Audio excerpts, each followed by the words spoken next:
அதேபோல் ஜாமியாவினுடைய மதிப்பு வாய்ந்த உஸ்தாது பெருமக்கள், நிர்வாகிகள், பெருந்திரளாக வருகை தந்திருக்கிற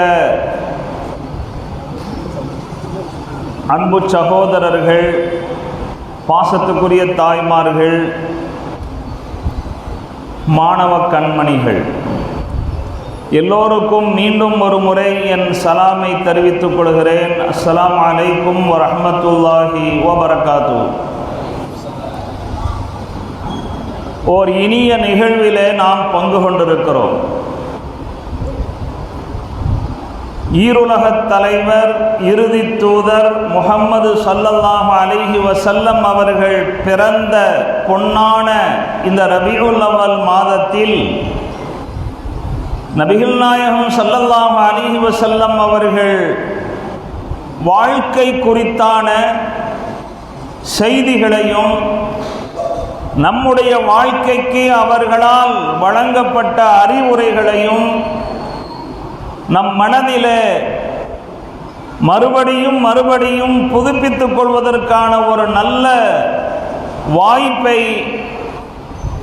இந்த நிகழ்வு நமக்கு ஏற்படுத்தி தந்திருக்கிறது.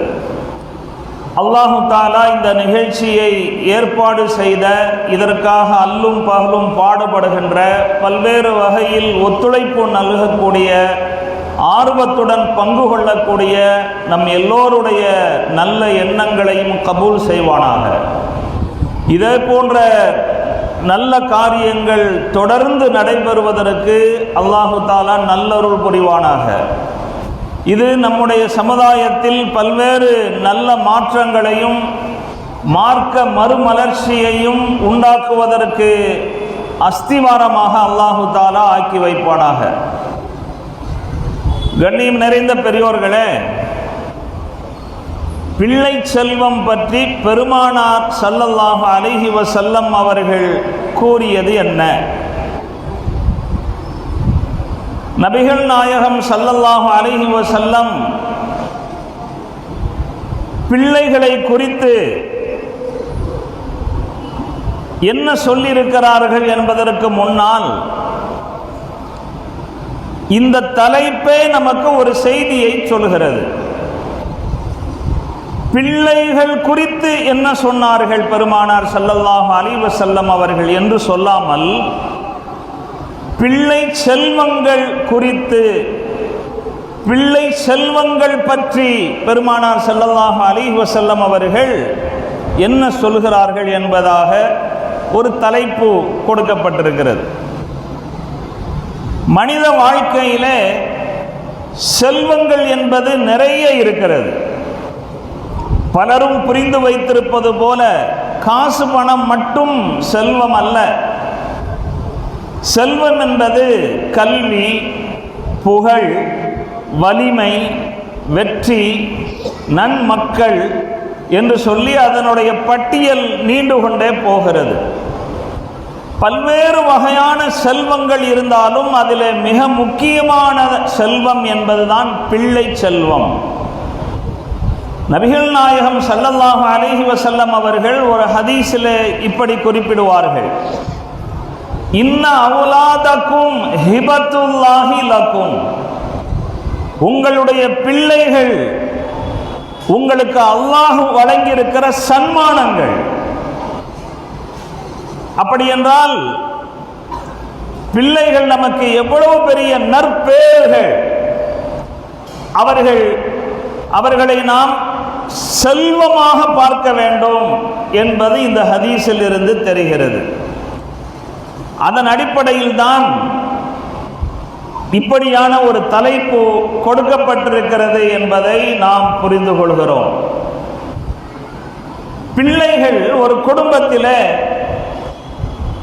பெற்றோர்களுக்கு மகிழ்ச்சி ஏற்படுவதற்கும் கண்குளிர்ச்சி ஏற்படுவதற்கும் காரணமாக அமைகிறார்கள் என்று பார்க்கிறோம்.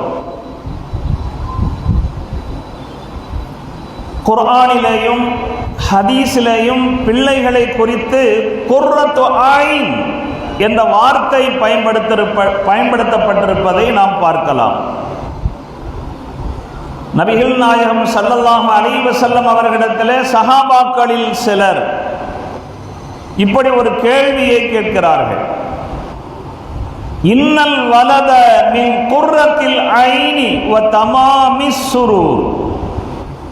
பிள்ளைகள் கண்குளிர்ச்சியான ஒரு பாக்கியமாக இருக்கிறார்கள்.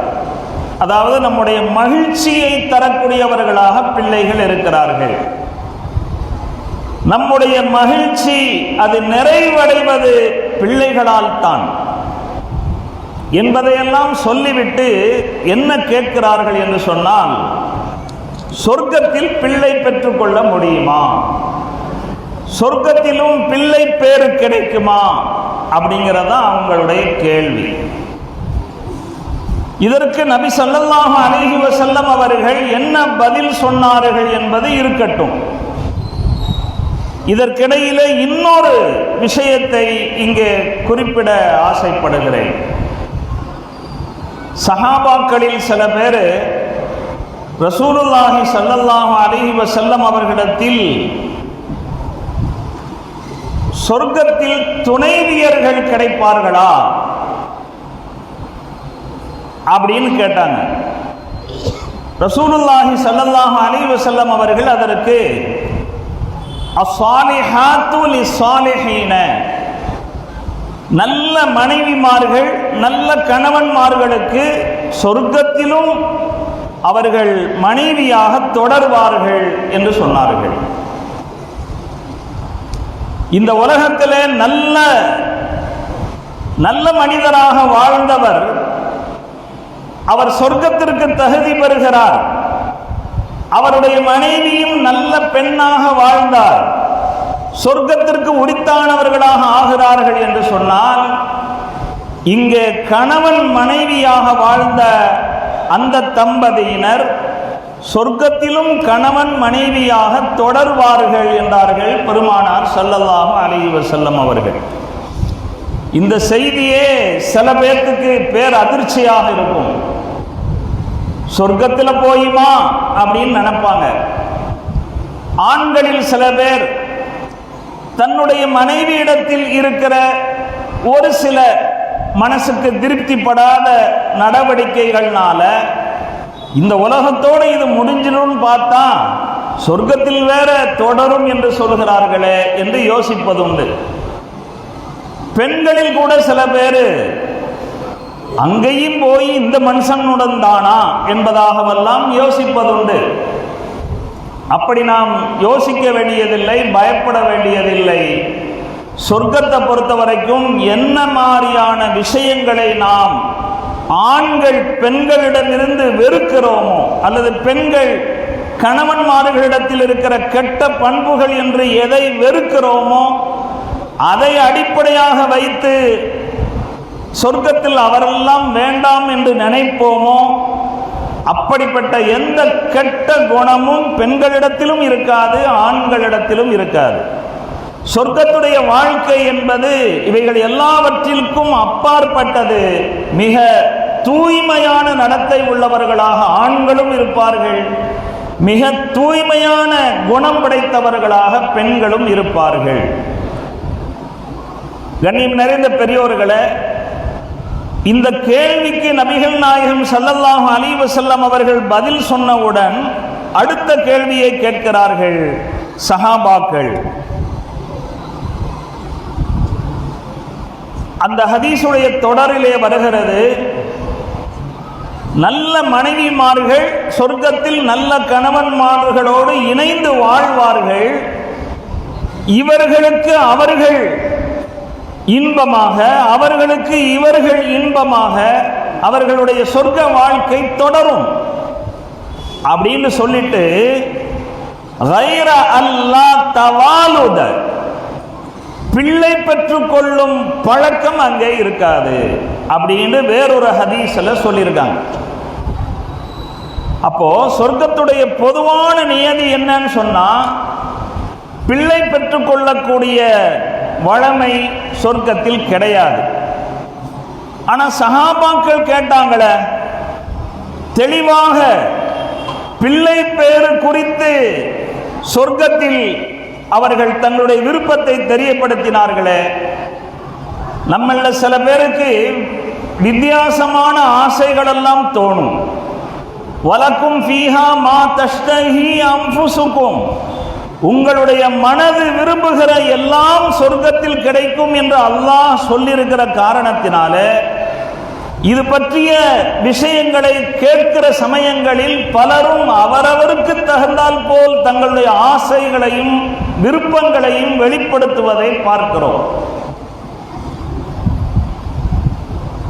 ஒருவர் இது போன்று சொர்க்கத்தை பற்றிய, சொர்க்கத்துடைய நிலைகளை பற்றிய பயானை கேட்டபோது பயான் முடிந்தவுடன் ஹஸரத்தை கூப்பிட்டு, சொர்க்கத்தில் பீடி கிடைக்குமா அப்படின்னு கேட்டாராம். தம் அடிக்கும் பழக்கம் உள்ளவர். யாருக்கு எதில் அதிக ஈடுபாடு இருக்கிறதோ அவர்கள் சொர்க்கத்தை பற்றிய பேச்சு வரும்போதெல்லாம் தனக்கு அங்கேயும் இந்த விஷயத்தை செய்வதற்கு வாய்ப்பு கிடைக்குமா என்று யோசிப்பது இயல்பு. இந்த கேள்விக்கு எப்படி பதில் சொல்றது என்று யோசித்த ஹஸ்ரத், கிடைக்கும், ஆனா பற்ற வைப்பதற்கு நரகத்துக்கு தான் போகணும் அப்படின்னு சொல்லிட்டு ஒரு லாபகமான பதிலை சொல்லி தப்பித்துக் கொண்டார் என்று பார்க்கிறோம். பாடத்தில் சில மாணவர்கள் கூட சொர்க்கம் பற்றிய விஷயங்கள் வருகிற போது பொருத்தமில்லாத சில கேள்விகளை கேட்பார்கள். சில பேர்த்துக்கு தூங்குறதுன்னா அவ்வளவு சுகம், சொர்க்கத்தில் தூங்க முடியுமா அப்படிங்கிற அந்த எண்ணம் நிறைய பேர்த்துக்கு இருக்கு. ஹஜ்ரத் ரசூலுல்லாஹி ஸல்லல்லாஹு அலைஹி வஸல்லம் அவர்கள் அன்னௌமு அஹுல் மௌத், தூக்கம் என்பது மரணத்திற்கு ஒப்பான ஒரு நிகழ்வு. லா யமூத்து அஹ்லுல் ஜன்னா, சொர்க்கவாசிகளுக்கு மரணமும் ஏற்படாது, மரணத்துக்கு ஒப்பான தூக்கமும் ஏற்படாது என்று பதில் சொல்லியிருக்கிறார்கள். இந்த கால பிள்ளைகளிடத்தில் அநேகமாக சொர்க்கத்தில் உனக்கு என்ன வேண்டும் என்று கேட்டால் அதிகமான பிள்ளைகள் என்ன சொல்வார்கள் என்றால், செல்போன் கிடைக்குமா அப்படின்னு சொல்லி கேட்பாங்கன்னு நினைக்கிறேன். ஏன்னா இந்த காலத்தில் செல்போன் தனக்கு கிடைப்பது எல்லாம் கிடைத்தது போல உணரக்கூடிய ஒரு காலகட்டம்.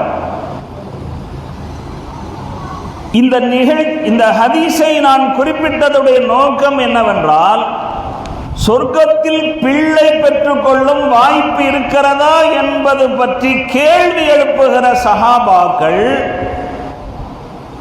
பிள்ளைகள் கண்குளிர்ச்சிக்கு காரணமாக இருக்கிறார்கள். நம்மளுடைய சந்தோஷமும் மகிழ்ச்சியும் முழுமை பெறுவது அவர்களால் தான் என்று சொல்வதை ரசூலுல்லாஹி ஸல்லல்லாஹு அலைஹி வஸல்லம் அவர்கள் ஆமோதித்திருக்கிறார்கள். அப்போ பிள்ளைகள் நம்முடைய வாழ்க்கையிலே சந்தோஷத்துக்கு காரணமாக இருக்கிறார்கள் என்பது பல்வேறு விஷயங்களிலிருந்து நாம் புரிந்து கொள்கிறோம். ஃபிரௌனுடைய மனைவி ஆசியா அம்மையார் ஹஜ்ரத் மூசா நபி அலைஹிஸ்ஸலாத்து வஸ்ஸலாம் அவர்களை குழந்தையாக கண்டெடுக்கிறார்கள். அந்த வரலாற்று நிகழ்வெல்லாம் நமக்கு தெரியும். ஃபிரௌன் ஆண் குழந்தை, பனி இஸ்ராயில் என்கிற அந்த சமூகத்தில் பிறக்கிற ஆண் குழந்தைகளை கொலை செய்து கொண்டிருந்த காலம் அது. தன் பிள்ளை, தனக்கு பிள்ளை பிறந்திருக்கிறது தெரிந்தால் கொன்று விடுவான் என்பதற்காக அல்லாஹுடைய அறிவுறுத்தலின்படி அந்த பச்சிளங்குழந்தையை பெற்றவுடனே ஒரு பெட்டியில் வைத்து நதியிலே போட்டு விடுகிறார்கள். அந்த நதியினுடைய ஒரு கால்வாய் ஃபிரௌனுடைய அரண்மனைக்கு வந்து போகிறது. ஃபிரௌனும் ஃபிரௌனுடைய மனைவி ஆசியா அம்மையாரும் அவர்களுடைய அரண்மனைக்குள்ளே கால்வாய் ஓடக்கூடிய பகுதியிலே சும்மா உலா சென்று கொண்டிருக்கிறார்கள், வாக்கிங் போய் கொண்டிருக்கிறார்கள். அந்த நேரத்தில் ஆசியா அம்மையார் அந்த குழந்தையை பார்த்து, ஏற்கனவே பிள்ளை பாக்கியம் இல்லாமல் நீண்ட நாள் ஏங்கிக் கொண்டிருக்கிற ஆசியா அம்மையாருக்கு பிள்ளையை பார்த்ததுடனே மனசிலே ஒரு பெரிய ஆவல் வந்து அவங்க என்ன சொல்றாங்க அப்படின்னா, குர்ரத்து ஐனின் லீ வலக், இந்த பிள்ளையை நாம் வளர்ப்பு பிள்ளையாக எடுத்துக்கொள்ளலாம், தத்தெடுத்து கொண்டு நாம் வளர்க்கலாம். எனக்கும் உனக்கும் சேர்த்து இது மகிழ்ச்சியை தரும் அப்படின்னு சொல்லி சொன்னாங்க. ஆனா ஃபிரௌனுடைய துரதிர்ஷ்டம், அந்த நேரத்தில் அவன் என்ன சொன்னான் அப்படின்னா, உனக்கு வேணா அது கண் குளிர்ச்சியாக இருந்துட்டு போட்டோம், என்னை பொறுத்த வரைக்கும் எனக்கு அந்த தேவை ஒன்றும் இல்லை என்பதாக சொல்லிவிட்டான். இந்த செய்தியை சொல்கிற ரசூலுல்லாஹி ஸல்லல்லாஹு அலைஹி வஸல்லம் அவர்கள் ஒரு குறிப்பை இங்கே சொல்கிறார்கள். ஆசியா அம்மையார் பிள்ளையால் தனக்கு மகிழ்ச்சி கிடைக்கும் என்று ஆதரவு வைத்தது போல, தன்னுடைய எதிர்பார்ப்பை தெரிவித்தது போல, தனக்கு மட்டும் கண்குளிர்ச்சி அல்ல, தன்னுடைய கணவர் ஃபிரௌனுக்கும் அது மகிழ்ச்சியானதாக அமைய வேண்டும் என்ற எதிர்பார்ப்பை வெளிப்படுத்திய சமயத்தில் அப்படியே ஆகட்டும், அப்படியே நடக்கட்டும் என்று ஃபிரௌன் ஆமோதித்திருந்தான் என்றால், ஆசியா அம்மையாருக்கு கிடைத்த ஹிதாயத் ஃபிரௌனுக்கும் சேர்த்து கிடைத்திருக்கும். அவன் அந்த நேரத்தில் எதிர்மறையாக பேசினான், அவனுக்கு ஹிதாயத்து நசீபாகல. நேர்மறையாக சிந்தித்த ஆசியா அம்மையாருக்கு ஹிதாயத்து நசீபானது. நமக்கெல்லாம் தெரியும், ஆசியா அம்மையார் ஹஜ்ரத் ரசூலுல்லாஹி ஸல்லல்லாஹு அலைஹி வஸல்லம் அவர்களுடைய போற்றுதலுக்குரியவர்களாக, அஃவலு நிசாயி அஹ்லில் ஜன்னா, சொர்க்கத்து பெண்களிலே ஆக சிறப்பானவர்கள் என்று சொல்லி 4 பேரை சொல்வார்கள் ரசூலுல்லாஹி ஸல்லல்லாஹு அலைஹி வஸல்லம் அவர்கள். அன்னை ஹதீஜா ரலியல்லாஹு அன்ஹா, ஹஜ்ரத் ஃபாத்திமா ரலியல்லாஹு அன்ஹா, அதே போல ஆசியா பின்த் முஸாஹிம் ஃபிரௌனுடைய மனைவி ஆசியா அம்மையார் அவர்கள், மரியம் பின்த் இம்ரான், இம்ரானுடைய மகள் மரியம் அலைஹிஸ்ஸலாம், இந்த 4 பெண்களும் சொர்க்கத்து பெண்களிலேயே ஆக சிறப்பானவர்கள் என்றார்கள் ரசூலுல்லாஹி ஸல்லல்லாஹு அலைஹி வஸல்லம் அவர்கள். தாய்மார்கள் பெருந்திரளாக வருகை தந்திருக்கிற இந்த சபையில இந்த நேரத்தில் ஒரு விஷயத்தை நான் குறிப்பிட்டு சொல்ல விரும்புகிறேன். ஒரு பெண் சாதாரணமாக கண்ட ஒரு காட்சியில் இருந்து நல்ல வார்த்தையை பயன்படுத்தியதனால் எவ்வளவு பெரிய அந்தஸ்துக்கு அல்லாஹ் அவர்களை கொண்டு சென்றான். எந்த ஒரு விஷயத்தையும் நேர்மறையாக சிந்திக்க வேண்டும், நேர்மறையாக அணுக வேண்டும் அப்படிங்கிற ஒரு பாடம் இதிலே இருக்கிறது. எப்பொழுதாவது கணவன் வந்து மனைவியிடத்தில் எனக்கு ஒரு புதிய வாய்ப்பு வந்திருக்கிறது, அல்லது புதிய ஒரு வேலை வந்திருக்கிறது, நான் வெளிநாட்டுக்கு போகலான் இருக்கிறேன், இப்படி ஏதாவது ஒரு தன்னுடைய முயற்சியை முன்னெடுப்பை பற்றி சொல்லுகிற போது, நல்ல முயற்சி பண்ணுங்க, அல்லாஹ் உதவி செய்வான்னு சொல்லிட்டு நல்ல வார்த்தைகள் சொல்லி பழக வேண்டும். ஆமா, நீங்கள்லாம் போய் அங்க சண்டாக்கிறீங்க, அல்லது உங்களை பத்தி தெரியாதா, இது போன்று எதிர்மறையான கருத்துக்கள் பேசுகிற போது சில நேரம் அந்த சொல் கூட பலித்து விடலாம் அப்படிங்கிறது தெரியுது. நபிகள் நாயகம் ஸல்லல்லாஹு அலைஹி வஸல்லம் அவர்கள் பிள்ளைகள் பற்றி, பிள்ளை செல்வங்கள் பற்றி நமக்கு என்ன சொல்லியிருக்கிறார்கள் என்று நாம் பார்த்தோம் என்றால், ஒரு ஹதீஸ், அக்ரிமு அவுலாதக்கும் வ அஹ்சினு அதபஹும், உங்களுடைய பிள்ளைகளுக்கு மரியாதை செய்யுங்கள், மரியாதை பார்வையோடு அவர்களை பார்க்க வேண்டும், மரியாதை கண்கொண்டு பிள்ளைகளை காண வேண்டும், அவர்களுக்கு நல்லொழுக்கத்தை உருவாக்குங்கள், நல்லொழுக்க சீலர்களாக அவர்களை நீங்கள் வளர்த்தெடுங்கள் என்கிற 2 உத்தரவை ஒரு ஹதீஸின் மூலமாக சொல்லியிருக்கிறார்கள். இந்த ஹதீஸில் ஒரு பகுதி பிள்ளைகள் குறித்தான நம்முடைய எண்ணம், பிள்ளைகளை நாம் என்னவாக உணர வேண்டும் அப்படிங்கிறது பற்றியது. இந்த உலகத்தில் பெற்ற பிள்ளைகளுக்கும் மதிப்பு தர வேண்டும் என்று சொன்ன மாபெரும் தலைவர் நம்முடைய நபி ஸல்லல்லாஹு அலைஹி வஸல்லம் அவர்கள் மட்டும்தான். இந்த இக்ராம்ங்கிற வார்த்தை இருக்க, அக்ரிமு, நீங்கள் இக்ராம் செய்யுங்கள் அப்படிங்கிறத ரசூலுல்லாஹி ஸல்லல்லாஹு அலைஹி வஸல்லம் அவர்கள் பல்வேறு விஷயங்களுக்கு பயன்படுத்தி இருக்கிறார்கள். எல்லா வகையான ஹதீசுகளில் வந்திருக்கிற இக்ராமுக்கு நாம் ஒரே மாதிரி பொருள் சொல்ல முடியாது. உதாரணமாக, அக்ரிமு அஸ்ஹாபி, என்னுடைய தோழர்களுக்கு நீங்கள் மதிப்பளியுங்கள், என்னுடைய தோழர்களுக்கு மரியாதை செய்யுங்கள் என்று குறிப்பிடுகிற போது அங்கேயும் இக்ராம் என்ற வார்த்தையைத்தான் பயன்படுத்தி இருக்கிறார்கள். இப்ப சஹாபாக்களுக்கு மரியாதை செய்வது என்பதுடைய அர்த்தம் வேறு, பிள்ளைகளுக்கு மரியாதை செய்ய வேண்டும் என்பதன் அர்த்தம் வேறு. சொல்ல போனால் ஹதீஸ்ல இப்படியும் ஒரு வாசகம் வருகிறது, அக்ரிமு அம்மதகும் அந்நஹ்லா, உங்களுடைய சிறிய தந்தை போன்று இருக்கிற பேரித்த மரங்களுக்கு இக்ராம் செய்யுங்கள், பேரித்த மரங்களுக்கு மதிப்பளியுங்கள் என்று கூட ரசூலுல்லாஹி ஸல்லல்லாஹு அலைஹி வஸல்லம் அவர்கள் கூறியிருக்கிறார்கள்.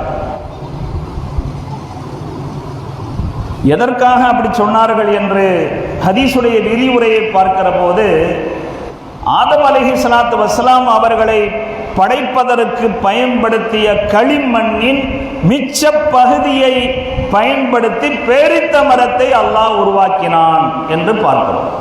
அதனாலதான் உங்களுடைய சச்சாவின் சிறிய தந்தையின் ஸ்தானத்தில் இருக்கிற பேரித்த மரத்துக்கு மரியாதை செய்யுங்கள் என்று அல்லாஹ் இது நபிகள் நாயகம் ஸல்லல்லாஹு அலைஹி வஸல்லம் அவர்கள் குறிப்பிட்டார்களாம்.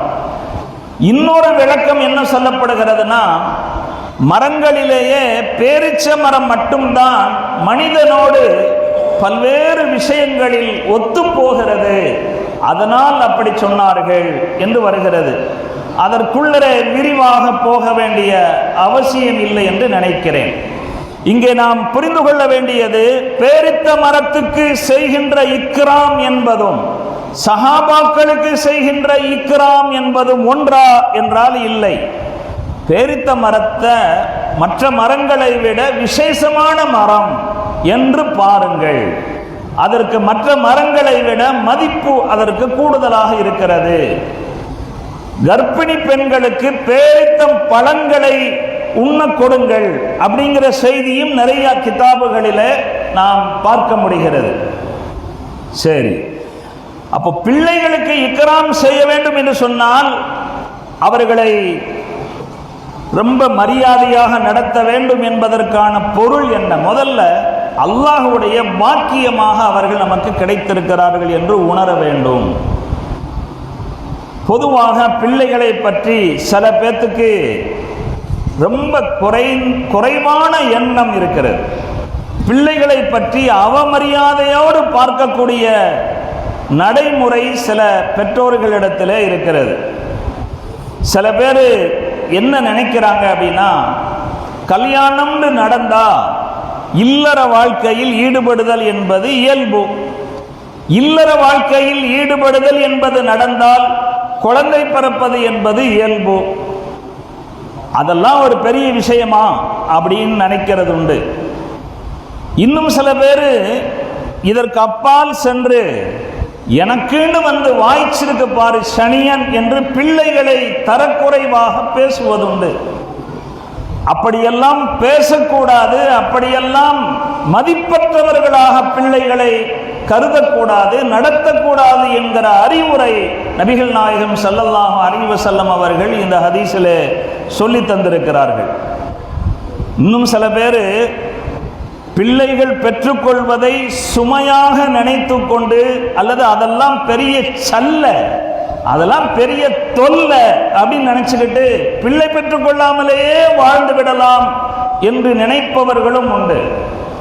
கல்யாணம்னு பண்ணனா பிள்ளை பிறந்துருமே என்பதற்காக கல்யாணம் பண்ணிக்கிறாமலே வாழ்ந்துட்டு போயிடலாம்னு நினைக்கிறவங்களும் உண்டு. இப்போ சமீப காலமா அதற்கென்று சில வார்த்தைகளை உபயோகத்தில் விட்டிருக்கிறார்கள். சிங்கிளாகவே நான் இருக்க போகிறேன், அதுவும் முரட்டு சிங்கிளாக வாழப்போகிறேன் என்று முடிவெடுக்கிற வாலிபர்கள் இன்று உருவாகி வருவதை பார்க்கிறோம். நபிகள் நாயகம் ஸல்லல்லாஹு அலைஹி வஸல்லம் அவர்கள் பிள்ளைகளை கண்ணியத்தோடு பார்க்க வேண்டும், மரியாதையோடு பார்க்க வேண்டும். பிள்ளைகள் நமக்கு கிடைப்பது அது அல்லாஹ்வுடைய கிஃப்ட், அல்லாஹ்வுடைய சன்மானம் என்று கருத வேண்டும் என்று சொல்கிறார்கள். நமக்கெல்லாம் தெரியும், சமீப காலமாக ஒரு அரசியல் சர்ச்சை ஒன்று போய்கொண்டிருக்கிறது. அது என்னன்னா, நாடாளுமன்ற தொகுதிகள் மறுவரையறை, அது பற்றிய ஒரு மசோதாவுக்காக மத்திய அரசாங்கம் முயற்சித்து முதல் முறையில் அதை தோற்று போய்விட்டது. தமிழ்நாடு அதை வன்மையாக எதிர்க்கிறது. என்ன காரணம் சொல்கிறார்கள் என்று சொன்னால், மத்திய அரசு ஒரு நேரத்தில் மக்கள் தொகையை கட்டுக்குள் கொண்டு வர வேண்டும் என்பதற்காக குடும்ப கட்டுப்பாடு விஷயத்தை மக்களுக்கு மத்தியில் பிரச்சாரம் செய்து அது சம்பந்தமான விழிப்புணர்வை ஏற்படுத்தி குறைந்த அளவில் பிள்ளைகளை பெற்றுக்கொள்வதற்கான பெரும் முயற்சி நடந்தது. நாம் இருவர் நமக்கு இருவர் அப்படிங்கிற பிரச்சாரம் எந்த அரசு மருத்துவமனைக்கு போனாலும் இந்த வாசகங்களை பல தடவை படிக்கிறது மாதிரி அங்கங்க எழுதி ஒட்டியிருப்பாங்க. ஒரு காலத்துக்கு பிறகு நாம் இருவர் நமக்கு ஒருவர் என்று அது மாறியது. காலம் செல்ல செல்ல நாமே இருவர் நமக்கேன் ஒருவர் அப்படிங்கிற மாதிரி மாறி நாமளே பிள்ளைகளாக இருந்து விட்டு செல்லலாம், மொத்தத்தில் பிள்ளைகளை வேண்டாங்கிற நிலைக்கெல்லாம் மக்களிடத்தில் மனநிலை உருவானது. இப்ப தர்ம சங்கடம் என்னன்னா, அரசாங்கம் கொண்டு வந்த ஒரு திட்டம், ஒரு அறிவுரைக்கு மதிப்பளித்து தமிழ்நாட்டு மக்கள் பெரும் வாரியாக பிள்ளைகளை பெற்றுக்கொள்வதை தவிர்த்தார்கள். மக்கள் தொகை விகிதாச்சாரப்படி தொகுதிகள் கணக்கீடு வழங்கப்படும் என்கிற போது தமிழ்நாட்டுக்கு அது மிக குறைவாக கிடைக்கிறது. அதனால் எங்களுக்கு இது வேண்டாம், கொஞ்ச காலம் எங்களுக்கு அவகாசம் கொடுங்கள், ஒரு 25 வருஷம் எங்களுக்கு மறுபடியும் நேரம் கொடுங்கள் அப்படின்னு சொல்லி கேட்டு பிள்ளைகளை அதிகம் பெற்றுக்கொள்வது, அதுக்கு அல்லது பிள்ளைகளை பெற்றுக்கொள்வதை தவிர்ப்பது, இதனால் ஏற்படக்கூடிய பிரச்சனை இன்று அரசியலிலே சூடு பிடித்திருப்பதை பார்க்கிறோம். கண்ணியம் நிறைந்த பெரியோர்களே, நபிகள் நாயகம் ஸல்லல்லாஹு அலைஹி வஸல்லம் அவர்கள் பிள்ளை செல்வங்கள் குறித்து அவர்களை பற்றிய நம்முடைய எண்ணமும் அவர்களை நாம் நடத்துகின்ற முறையும் மரியாதை கலந்ததாக இருக்க வேண்டும் என்று சொன்னார்கள். பிள்ளைகள் விஷயமாக இந்த மரியாதையின் வெளிப்பாடாக எல்லா பிள்ளைகளையும் தரம் குறைத்து நினைப்பதும் தவறு. இருக்கிற பிள்ளைகளில் ஒருவரை விட ஒருவரை உயர்த்தியும் மற்ற பிள்ளையை மட்டமாக கருதுவதும் தவறு. சவ்வு பைன அவுலாதிக்கும் ஃபில் அதியா, அன்பளிப்புகள் வழங்குவதில் உங்கள் பிள்ளைகளுக்கு மத்தியிலே சமநிலையை மேற்கொள்ளுங்கள், சரிசமமாக நீங்கள் வழங்குங்கள், அதில் பாரபட்சம் காட்டாதீர்கள் என்று நபிகள் நாயகம் ஸல்லல்லாஹு அலைஹி வஸல்லம் அவர்கள் ஒரு ஹதீஸிலே குறிப்பிடுவார்கள். அக்ரிமு அவுலாதக்கும் என்று சொன்னாங்களே, அந்த பிள்ளைகளை கண்ணியமாக நடத்துவதனுடைய ஒரு முறையை இங்கே குறிப்பிடுகிறார்கள். இந்த ஹதீஸ் இத்தோடு முடியவில்லை. அவர்கள் தொடர்ந்து என்ன சொல்கிறார்கள் என்றால், கமா துஹிப்பூன அன் யுஸவ்வு பைனக்கும் ஃபில் பிர்ரி, உங்கள் பிள்ளைகளுக்கிடையிலே நீங்கள் பாரபட்சம் காட்டக்கூடாது, சமமாக நடத்தணும். எப்படி என்றால், உங்கள் பிள்ளை பெற்றோர்களாகிய உங்கள் 2 பேரிடத்திலும் சமமாக நடப்பதை நீங்கள் எப்படி விரும்புவீர்களோ அதுபோல. நம்முடைய பிள்ளை அம்மாவுக்கு உடல்நிலை சரியில்லைன்னு சொன்னா துடித்து விடுகிறான், உடனே மருத்துவமனைக்கு அழைத்து கொண்டு செல்கிறான். மருத்துவமனையில் சேர்க்கப்பட்டால் கூட நான் இருந்து அவர்களை கவனித்துக் கொள்கிறேன் என்று பிடிவாதம் செய்கிறான்.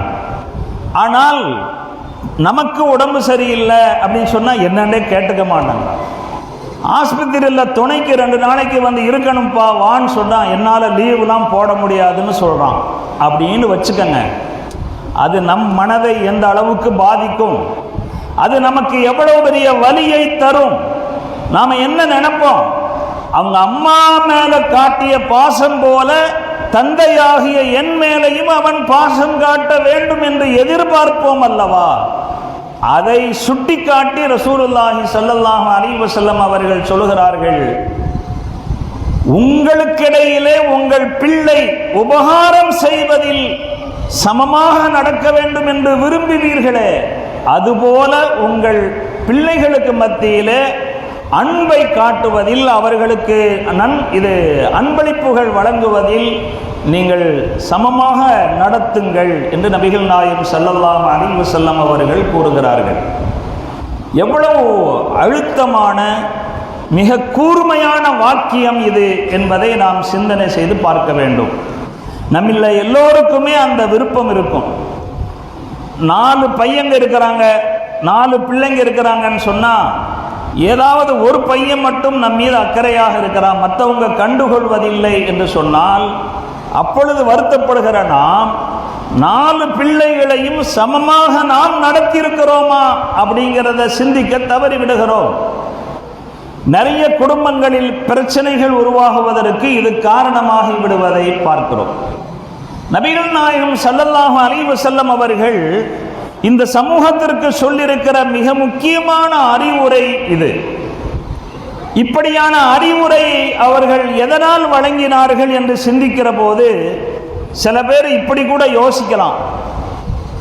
ஏன்னா நடைமுறையில் ஒருவர் ஏதாவது ஒரு குறிப்பிட்ட தலைப்பை அதிகம் பேசிக்கொண்டே இருக்கிறார் என்று சொன்னால் அவர் தன்னுடைய தனிப்பட்ட சொந்த வாழ்க்கையிலே நல்லா அடிபட்டிருப்பார் போல, அவருடைய அனுபவத்திலிருந்து நமக்கு அதை பற்றி சொல்லுகிறார் என்று புரிந்து கொள்வோம். சில பேர் காசு பணங்களை ரொம்ப பத்திரப்படுத்தணும், அது சம்பாதிப்பதற்கு வாய்ப்பு கிடைச்சா அதை பயன்படுத்தி கொள்ள வேண்டும், அனாவசியமான செலவுகளை தவிர்த்து நாம் நல்ல வசதியானவராக பேரெடுக்க வேண்டும் என்பதிலே ரொம்ப அக்கறை எடுத்துக்கொண்டு பார்க்குறவங்களுக்கெல்லாம் அறிவுரை சொல்வார். இவர் ஏன் இதையே பேசிக்கிருக்கிறான்னு பார்த்தா, அவருக்கு ஒரு காலத்தில் பொருளாதாரத்தில்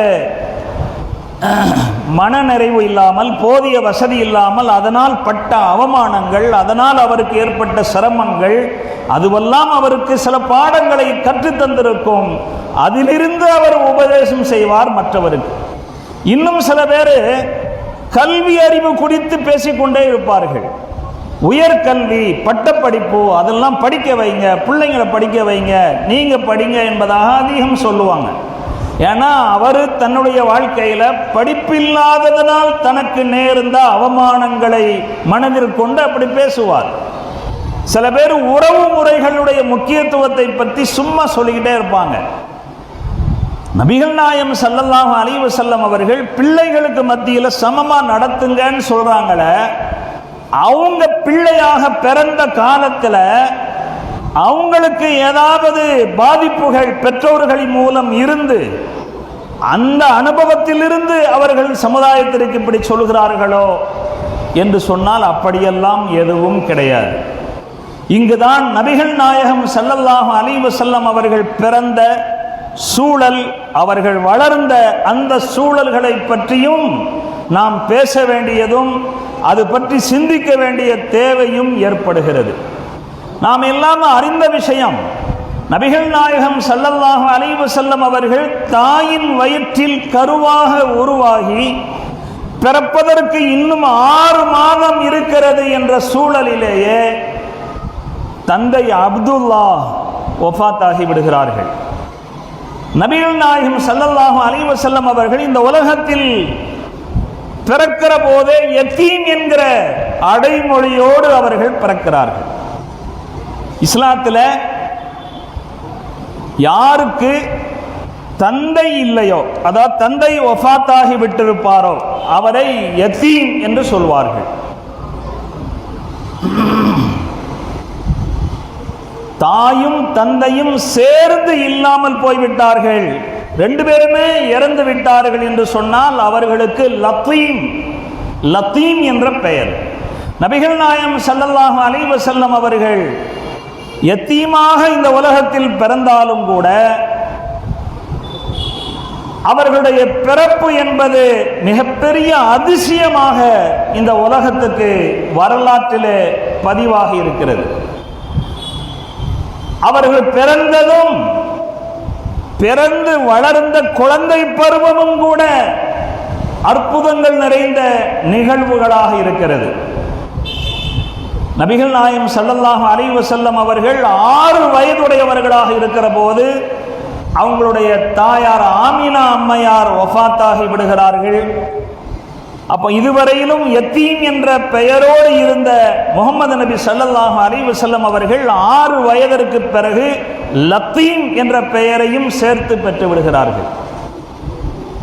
அரபியில தாய் மட்டும் ஒரு பிள்ளைக்கு இறந்து போய்விட்டார் என்று சொன்னால் அந்த பிள்ளைக்கு அல் அஜிஜி என்று பேராமா. நம்மள நடைமுறையில் தாய் இல்லாட்டியும் கூட என்ன சொல்லுவோம்னா பாவம் யத்தீம் அப்படின்னு சொல்லி சொல்லுவோம். அதே மாதிரி திருமணம் முடிக்கிற பருவத்தில் ஒருவர் இருப்பார், தந்தை வஃபாத்தாக இருந்தால் பையன் அனாத, அவனுடைய கல்யாணத்தில் நான் கலந்துக்கணும் அல்லது அவனுக்கு நான் ஏதாவது உதவி செய்யணும்னு சொல்லுவோம். மார்க்க சட்டப்படி யத்தீம் என்பது பருவ வயதை அடைகிற வரையிலும் தான் அந்த பெயர். ஹைர், நபிகள் நாயகம் ஸல்லல்லாஹு அலைஹி வஸல்லம் அவர்கள் பிறந்த அந்த சூழலும் அவர்கள் வளர்ந்த அந்த அமைப்பும் அவர்களுக்கு உடன்பிறப்புகள் என்றே யாரும் இல்லை. தந்தை என்று சொல்வதற்கும் தந்தை என்ற பெயரில் அந்தஸ்தில் இருந்து கொண்டு நபிகள் நாயகம் ஸல்லல்லாஹு அலைஹி வஸல்லம் அவர்களை கவனித்துக் கொள்வதற்கும் தந்தை உயிருடன் இருக்கவில்லை. அப்படி இருக்கிற போது அவர்கள் தன் வாழ்நாளில் பெற்றோர்களால் பாதிக்கப்பட்டிருக்கிறார்கள். 2-3 பிள்ளைகளில் ஒருவருக்கு மட்டும் நல்ல கவனிப்பு, மற்றவர்களை அவர்கள் சரியாக கவனிக்கவில்லை அல்லது தன்னை சரியாக கவனிக்கவில்லை. அதனால் பாதிப்புக்குள்ளாகி ரசூலுல்லாஹி ஸல்லல்லாஹு அலைஹி வஸல்லம் அவர்கள் இப்படிப்பட்ட அறிவுரைகளை சொல்லியிருக்கிறார்களா என்றால் அப்படியெல்லாம் கிடையாது. அதற்கு எந்த வாய்ப்பும் இல்லை. நபிகள் நாயகம் ஸல்லல்லாஹு அலைஹி வஸல்லம் அவர்கள் பொதுவாகவே பிள்ளைகள், அதிலும் குறிப்பாக ஆண் பெண் பிள்ளைகளுக்கு மத்தியிலே பாரபட்சம் காட்டுவதை அறவே விரும்ப மாட்டார்கள். பெருமானார் ஸல்லல்லாஹு அலைஹி வஸல்லம் அவர்களோடு சில சஹாபாக்கள் இருக்கிறார்கள். ஒரு சஹாபியினுடைய சிறிய பையன் மகன் அந்த சபைக்கு வருகிறார். வந்த பையனை தலையில் தடவி கொடுத்து தன் தொடையில் உட்கார வைத்து முத்தமிட்டு ஆவலோடு அவரை வரவேற்றார். சற்று நேரத்திலே அதே சஹாபியினுடைய பெண் பிள்ளை அங்கே வருகிறார். வந்த பெண் பிள்ளையை தலை தடவி கொடுத்து தரையிலே கீழே உட்கார வைத்து விடுகிறார்கள். இதை பார்த்தவுடனே ரசூலுல்லாஹி ஸல்லல்லாஹு அலைஹி வஸல்லம் அவர்கள் அப்புறமா சொல்லிக்கலாம் அப்படின்னு கூட விடல, உடனே கேட்கிறார்கள், ஹல்லா அலா ஃபஹ்திகல் உஹ்ரா. இன்னொரு அறிவிப்பில் 2 பிள்ளைகளுக்கு இடையிலே நீ சமமாக நடந்திருக்க வேண்டாமா என்று உடனே கண்டிக்கிறார்கள். ஆண் பிள்ளையை மடியில் அமர்த்தினாய், பெண் பிள்ளை என்பதற்காக கீழே உட்கார வைத்து விட்டீரா? உன்னுடைய இன்னொரு தொடையில் அந்த பிள்ளையை உட்கார வைத்திருக்க வேண்டாமா என்று உடனே கண்டித்தார்கள் என்று பார்க்கிறோம். நம்மில் சில பேர் பிள்ளைகள் எல்லோரும் ஒரே தரத்தில் இருக்க மாட்டார்கள். ஒருவர் சுறுசுறுப்பாக இருப்பார், ஒருத்தர் சுறுசுறுப்பு குறைவாக இருப்பார், ஒருத்தர் நல்லா பேசுபவராக இருப்பார், இன்னொருவர் பேச்சு குறைவாக பேசுபவராக இருப்பார். இந்த ஏற்றத்தாழ்வுங்கிறது அல்லாஹ் கொடுக்கிறது. நாமளே சில நேரங்களில் என்ன செய்கிறோம்னா பிள்ளைகளிடத்தில் வலிய சென்று பாரபட்சங்களை உருவாக்கி விடுகிறோம். நான் பாரபட்சம் காட்டுகிறேன் என்பதை தெளிவாகவே வெளிப்படுத்தி விடுகிறோம். உறவினர்கள் சில பேர் வந்து நம்ம வீட்டு பிள்ளைகளிடத்தில் பேச்சு கொடுத்தாலே எப்படி கேட்குறாங்கன்னா, நீ அம்மா செல்லமா அத்தா செல்லமா அப்படின்னு கேட்பதெல்லாம் இன்று ஒரு நாகரிகமான விசாரணையாக மாறிவிட்டது.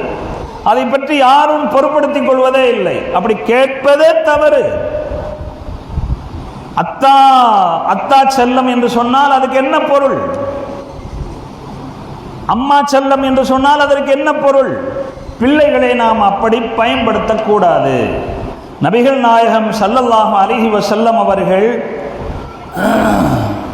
2 அறிவுரைகள் சொன்னார்கள். அதில் ஒன்று, அக்ரிமு அவுலாதக்கும், உங்கள் பிள்ளைகளுக்கு நீங்கள் இக்ராம் செய்யுங்கள், மரியாதையோடு நடத்துங்கள், மரியாதையான பார்வையோடு பாருங்கள். அந்த மரியாதை எப்படியெல்லாம் வெளிப்பட வேண்டும் என்பதை பற்றியும் சில விஷயங்களை சொன்னார்கள்.